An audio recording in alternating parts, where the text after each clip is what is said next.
तो बेटा आप लोगों ने फर्स्ट वीडियो में 2 पॉइंट सीख लिए, when there was no claim and claim rupees 10,000.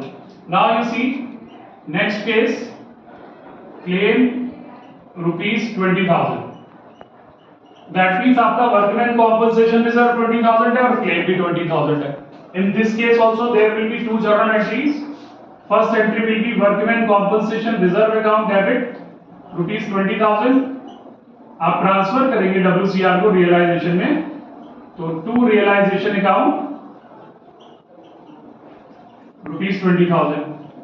And second journal entry for the payment of claim, realization account debit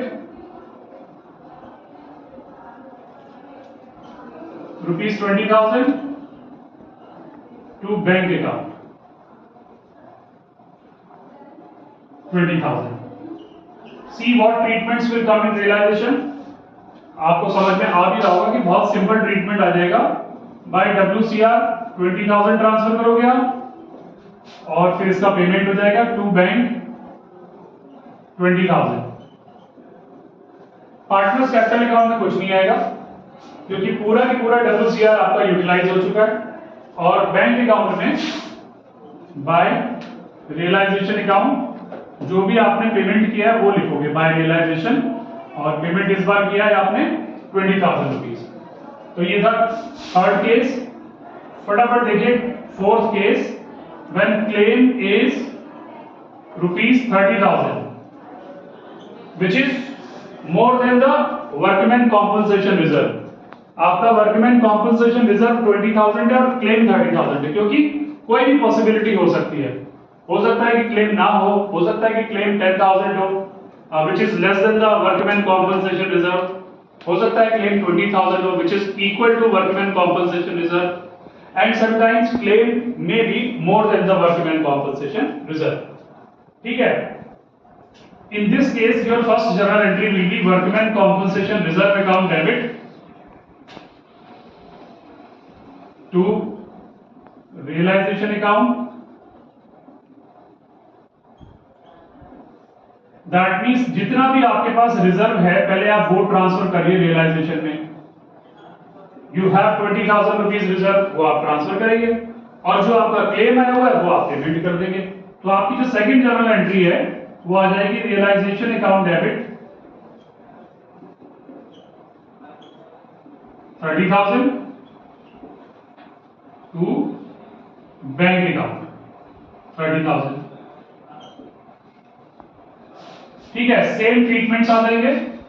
in realisation account credit side you will write by workman compensation reserve 20,000 because आपके पास 20,000 reserve है. जो भी reserve है वो आप transfer करेंगे और इस बार क्लेम सेटल हो रहा है 30,000 पे, तो टू बैंक अकाउंट आप 30,000 का पेमेंट कर देंगे. ये ट्रीटमेंट रियलाइजेशन में हो रहे हैं. अच्छा, in this particular case also आप पार्टनर्स कैपिटल अकाउंट में कुछ नहीं लिखेंगे क्योंकि पार्टनर्स के लिए कुछ नहीं बचा. और बैंक अकाउंट में फिर से ट्रीटमेंट आ जाएगा क्रेडिट साइड में बाय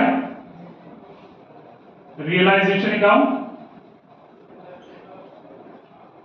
30,000 जो भी आपने पेमेंट करी है.